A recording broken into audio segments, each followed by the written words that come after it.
ان میں میرے محبوب کریم صلی اللہ علیہ وسلم نے جس چیز پر سب سے زیادہ زور دیا ہے وہ یہ ہے کہ میں ظلم ختم کرنے آیا. ظلم نہیں ہونا چاہیے. ایک تو ہے کسی کو مارا جائے، اس کے منہ پر اس کو گالی دی جائے، اس کو ستایا جائے، اس کے راستے میں کانٹا بچھایا جائے، اس کو پتھر سے، تھپڑ سے، ڈنڈے سے، تلوار سے مارا جائے. یہ تو ایک بہت بڑی بات ہے. اسلام یہ کہتا ہے کہ تو اپنے گھر کے اندر بیٹھ کے بھی کسی مسلمان کے خلاف بات بھی نہ کر. اتنا زیادہ پابند مذہب. اپنے گھر کی چار دیواری کے اندر بیٹھ کر بھی کسی مسلمان کی برائی کرنے کی، صرف زبان سے سازش کرنے کی بات نہیں، اس کے خلاف منصوبہ بندی کرنے کی بات نہیں، اس کو لوگوں کو اس کے خلاف ابھارنے یا اکسانے کی بات نہیں، خالی اس کے خلاف گفتگو.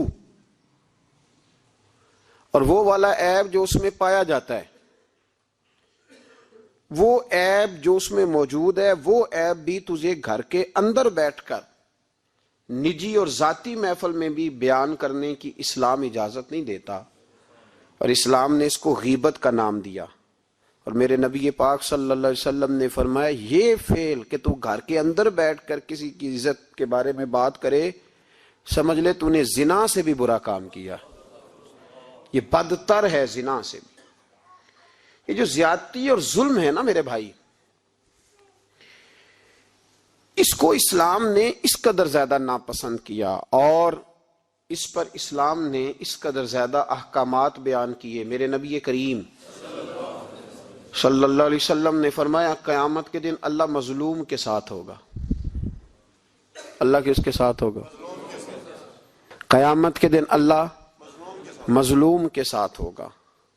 اور یہ لفظ ہیں حدیث مبارکہ میں ابن حجر علیہ رحمہ نے لکھے، اللہ قیامت کے دن مظلوم کے ساتھ ہوگا. اور اگلے لفظ سنو گے تو حیران رہ جاؤ گے. فرمایا اللہ قیامت کے دن مظلوم کے ساتھ ہوگا اگرچہ وہ مظلوم کافر ہی کیوں نہ ہو. اگرچہ وہ مظلوم، اللہ اس کے ساتھ ہوگا.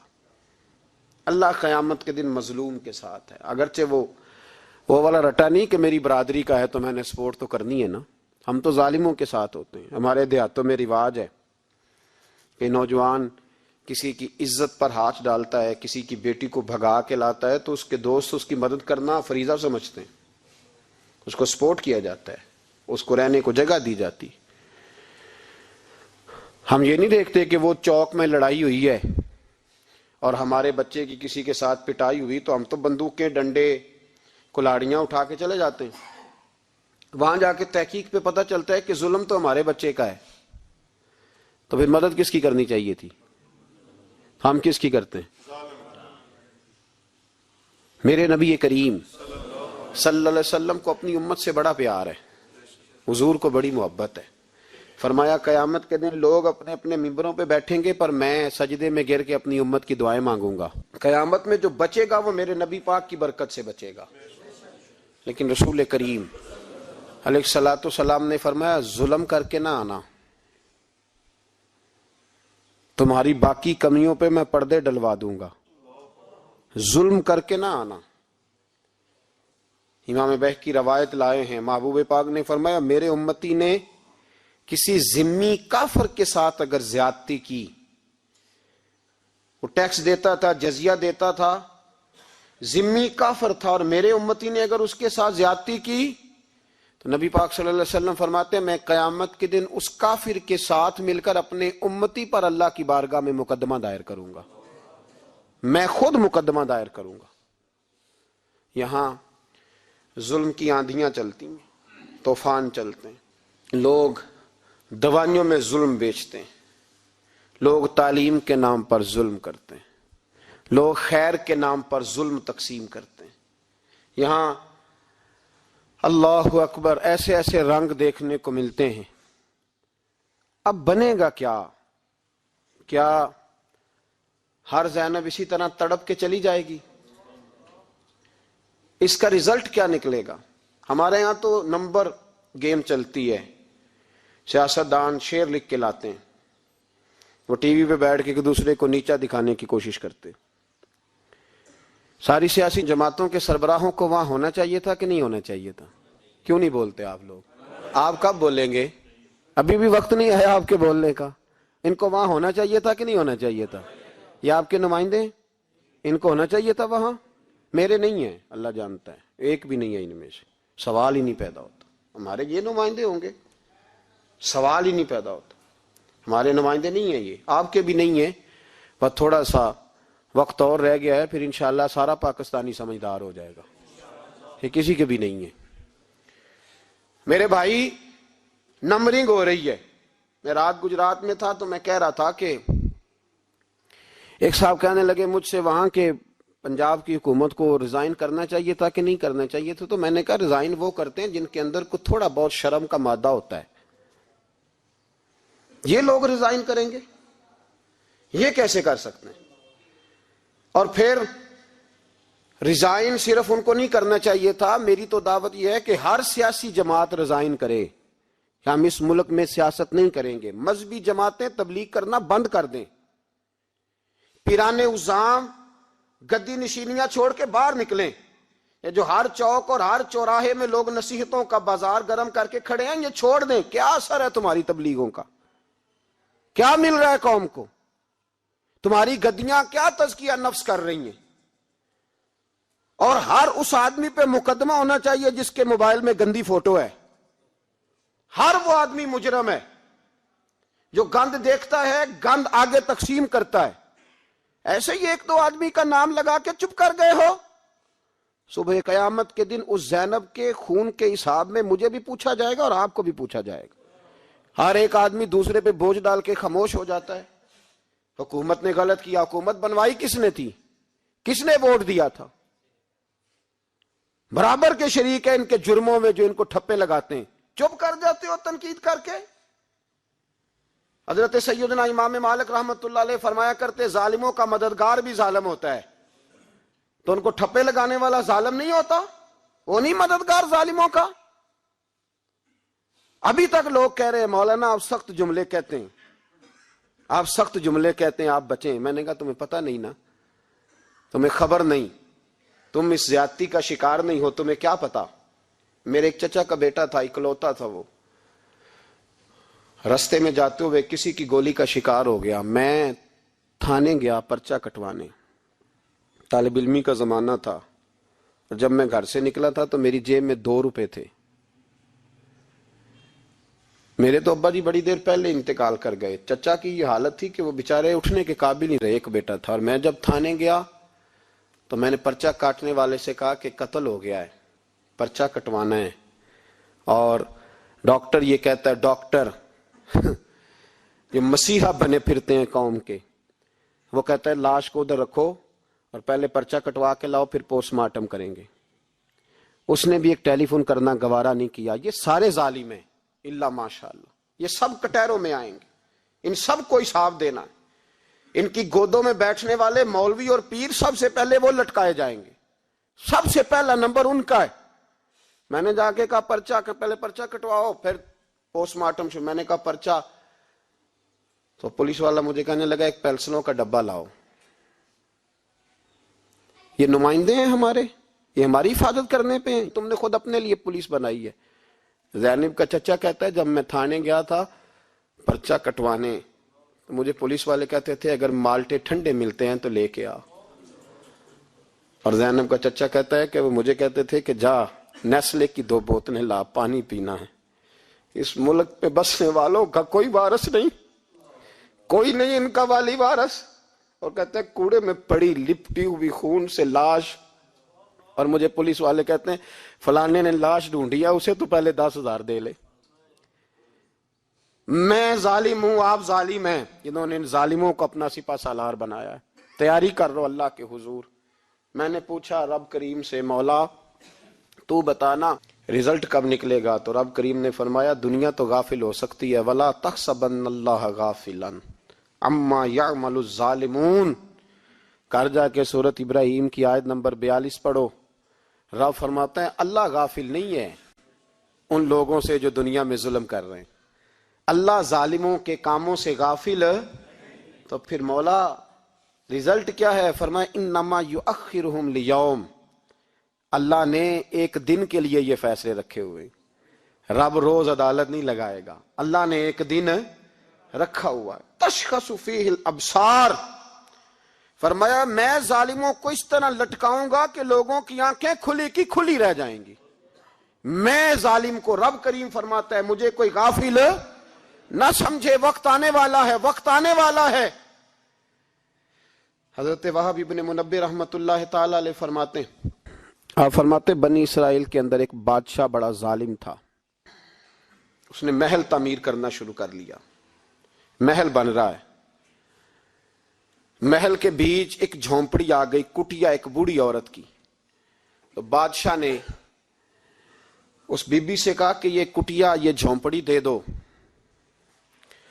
میرے محل کا نقشہ خراب ہوتا ہے۔ تو بوڑھی کہنے لگی میں بیوہ بھی ہوں، بے اولاد بھی ہوں، جب میں بیاہ کے یہاں آئی تھی تو میرے ابا نے کہا تھا بیٹی تیرا جنازہ نکلنا چاہیے، تو چلو میں پکا ہوا پھل ہوں، تھوڑا وقت رہ گیا ہے، مر جاؤں گی تو تمہارا ہی ہے، میرا کون سا قبالی وارث ہے، چلو زندگی کی جو سانسیں رہ گئی ہیں مجھے یہاں گزار لینے دو۔ بوڑھی منت کرنے لگی، بادشاہ نے کہا نہیں نہیں تو پیسے لے اور ہمیں خالی کر کے دے جھونپڑی۔ بادشاہ نے اصرار کیا تو بوڑھی کہنے لگی نہیں میں نہیں دوں گی، وہ اپنے گھر کے اندر بیٹھ گئی، یوں سمجھ لیجئے کہ بلڈوزر تیار کر کے چھپا دیا گیا، 2 4 5 سپاہی کھڑے کر دیے کہ بوڑھی نے کو ساری زندگی گھر میں تو نہیں نہ بیٹھنا، نکلنا تو ہے نا باہر، جب نکلے نا تو فوراً اس کا مکان گرا دو، 2 4 5 10 مستری کٹھے لگاؤ، دیوار بنا دو، جس طرح قبضے ہوتے ہیں۔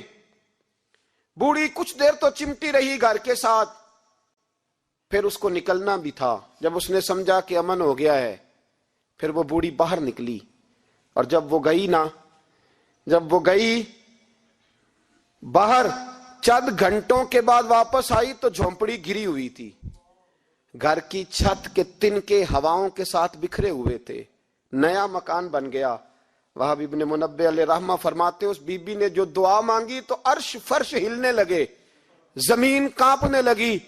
اس بی بی نے لفظ پتہ کیا ادا کیے؟ کہنے لگی اے اللہ میں تو موجود نہیں تھی، تو بتا تو کہاں تھا؟ اللہ میں تو نہیں تھی۔ زینب کی اماں بھی پوچھتی ہے اللہ میں تو نہیں تھی، تو موجود تھا نا؟ تو عرش کا مالک کہتا میں ہلا دوں گا۔ ذرا ان علماء کو، مشائخ کو، ان ارباب اقتدار کو دیکھ لینے دو، میری ڈھیل ہے، میں انہیں ہلا دوں گا۔ کہتی اللہ میں تو نہیں تھی، تو کہاں تھا؟ تو بتا۔ رب کریم نے فرمایا جبریل دوڑ کے جا، دوڑ، اللہ حکم کیا ہے؟ فرمایا پلٹ دے اس بستی کو، تباہ کر دے ان لوگوں کو جو ظلم پر چپ رہتے، انہیں تباہ کر دے۔ دنیا میں قتیل اس سے منافق نہیں کوئی، دنیا میں قتیل اس سے منافق نہیں کوئی جو ظلم تو سہتا ہے بغاوت نہیں کرتا، اس سے منافق نہیں کوئی۔ منافق بن کے جینا بند کر دو، اب مومن بن کے جینا سیکھو، ان ظالموں کے خلاف بولو۔ میرے عزیز کہتے ہیں تباہ کر دو بستی کو، بستی الٹ دی، گھر تباہ ہو گئے۔ یاد رکھو عرش کا مالک کہتا ہے تو میں دیکھ رہا ہوں، ورنہ کوئی موجود نہ تھا، میں تو تھا نا، میں تو سارا کچھ دیکھ رہا ہوں۔ میں اس ولا تحسبن اللہ غافلا اما یعمل الظالمون، لوگ اللہ کو غافل نہ سمجھیں۔ اور پھر میڈیا چیختا ہے، کہتا ہے جی بڑا ظلم ہوا۔ اس کام میں سب سے زیادہ کردار اس برائی کو پھیلانے میں میڈیا کا ہے۔ میڈیا تو بچوں کو گناہ کے طریقے بتلاتا ہے، اور حکومتیں، ممتاز قادری کا جنازہ نہ دکھانا ہو تو میڈیا سارا بند ہو جاتا ہے، فیض آباد دھرنے کا ظلم نہ دکھانا ہو تو میڈیا سارا بند ہو جاتا ہے۔ تو گند روکنا چاہیں تو گند رک سکتا ہے کہ نہیں رک سکتا؟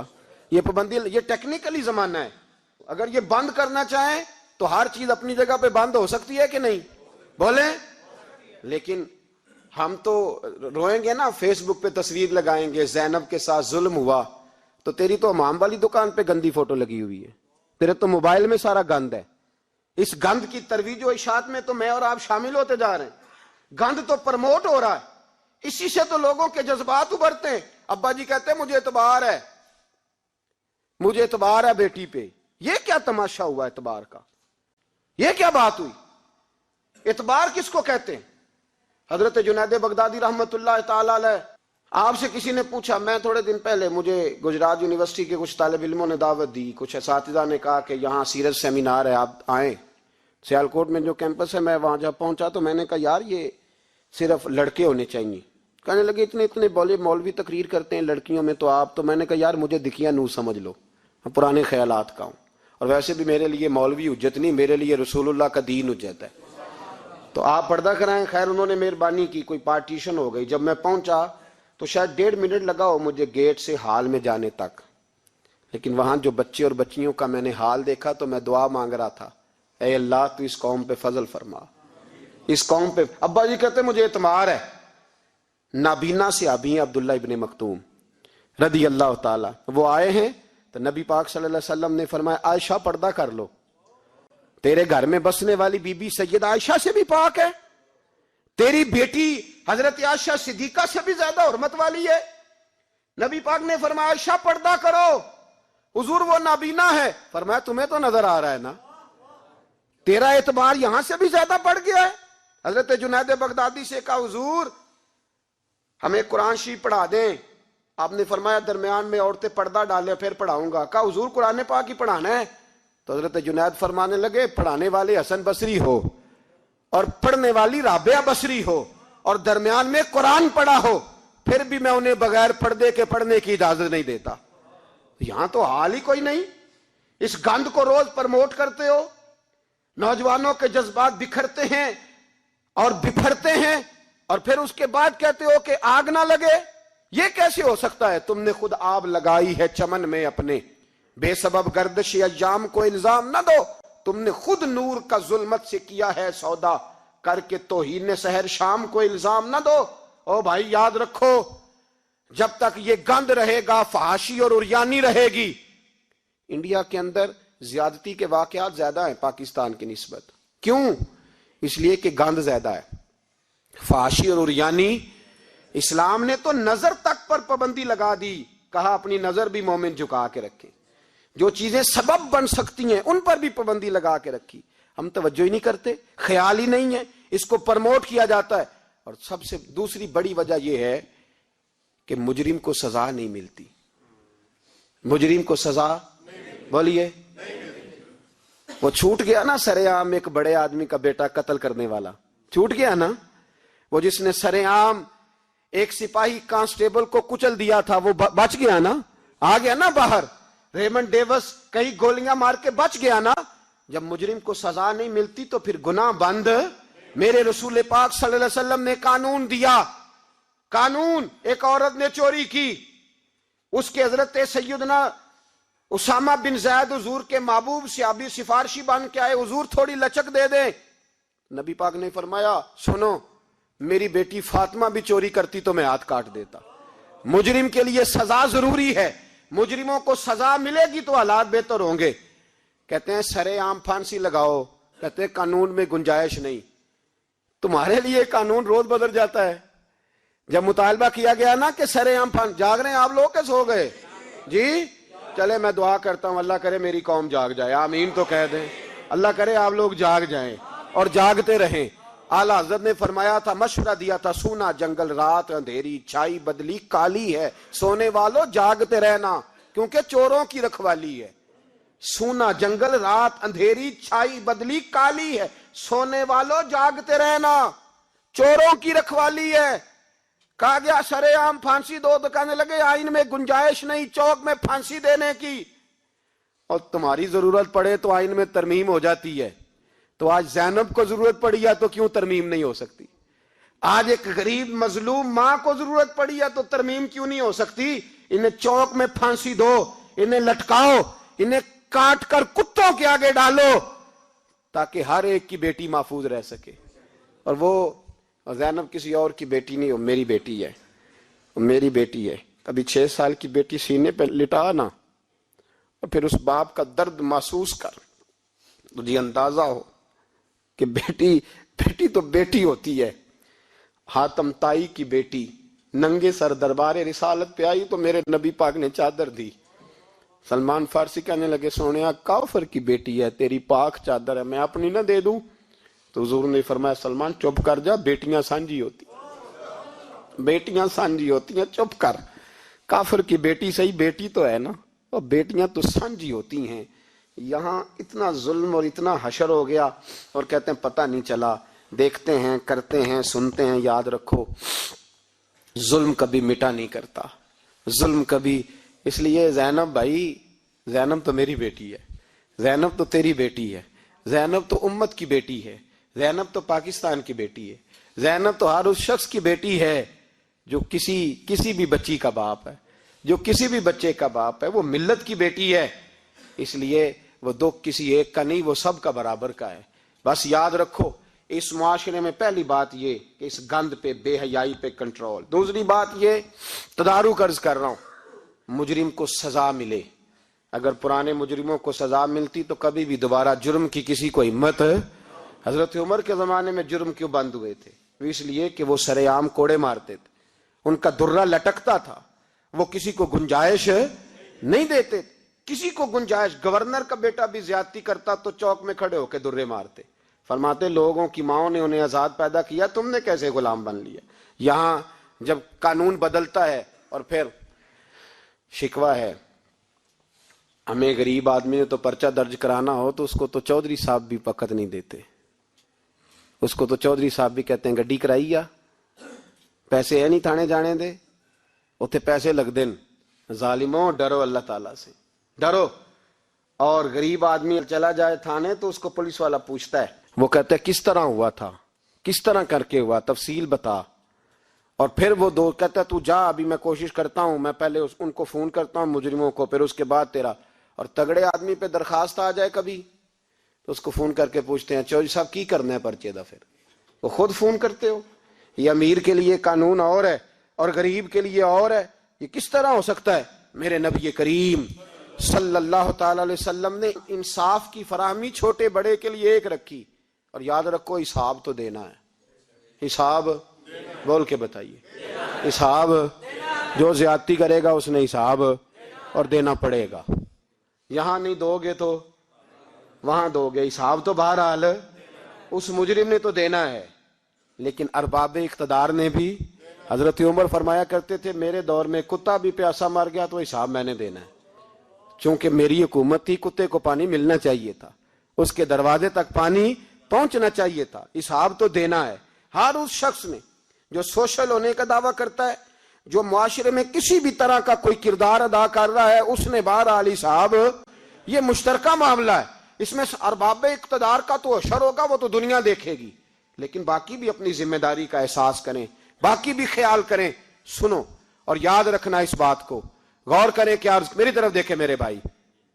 ایک مکران شاہ بادشاہ گزرا ہے ایران کا، کچھ نرم دل تھا، وہ نہ سیر کرنے نکلا، درمیان میں پل آتا تھا، ایک دریا تھا، اس کا پل تھا، اور پل کے اس پار جنگل تھا، سبزہ تھا، سیرگاہیں بنی ہوئی تھی۔ بادشاہ وہاں 2-4 دن رہنے کا ارادہ کیا۔ جب بادشاہ وہاں پہنچتا ہے نا مکران شاہ، تو اس نے دیکھا کہ وہاں 2-3 دن قیام کرنا ہے، جھیل ہے، سیرگاہ ہے، وہاں اس نے رکنے کا پروگرام بنا لیا۔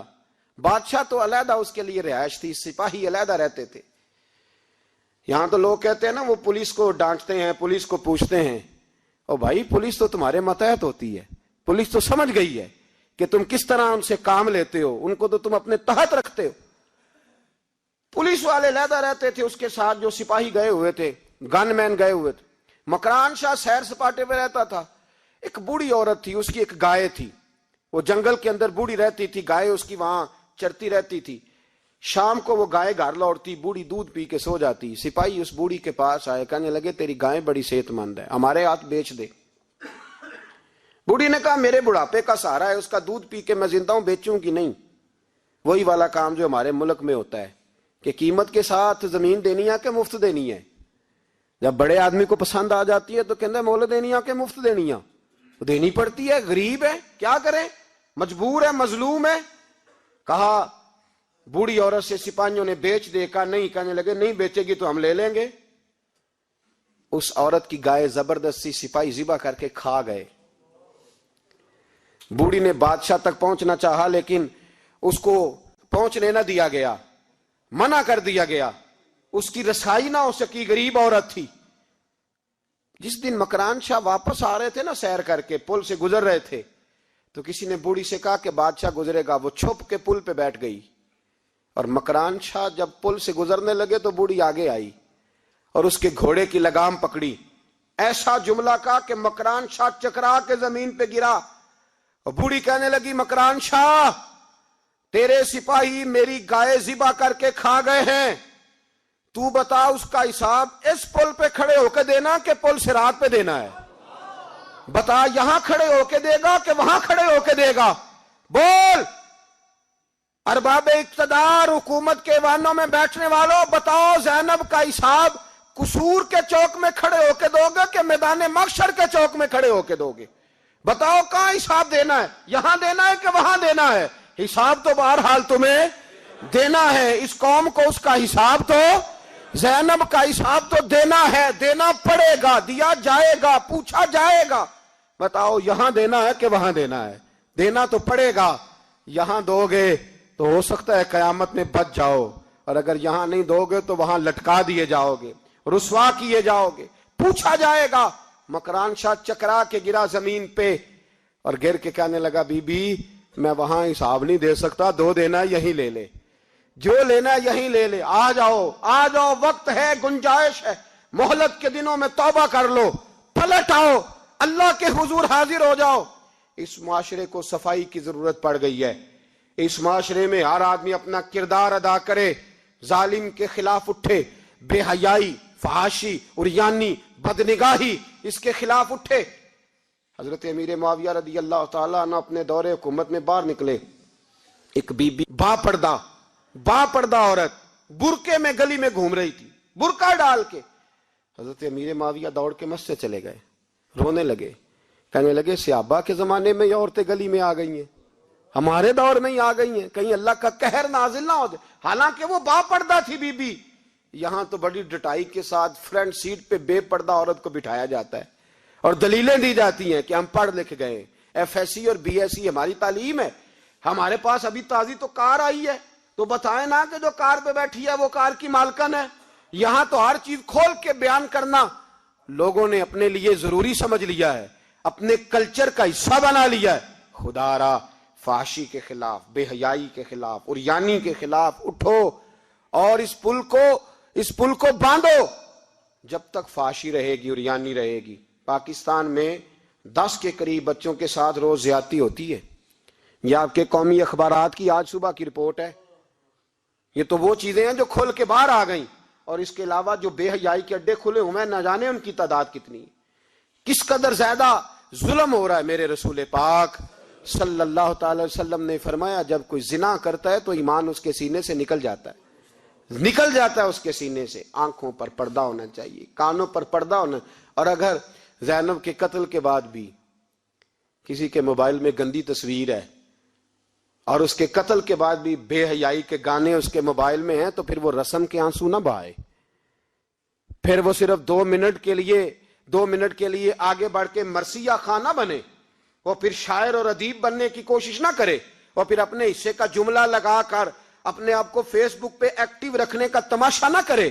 کیا مطلب ہوا ان چیزوں کا؟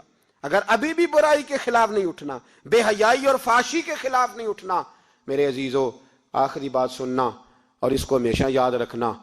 میرے نبی پاک صلی اللہ تعالی علیہ وسلم نے فرمایا ہے کسی ایک مسلمان کے قتل میں اگر اہل زمین، اہل آسمان سارے بھی شریک ہو جائیں، سارے، تو فرمایا ہو سکتا ہے اللہ سب کو جہنم میں ڈال دے۔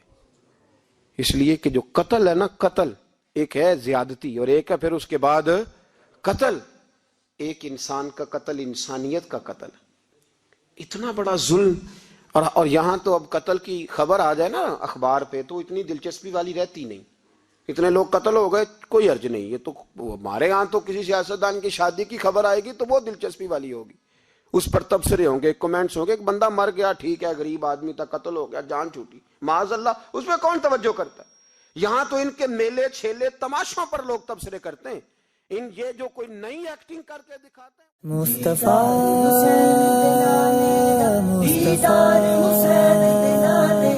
مصطفیٰ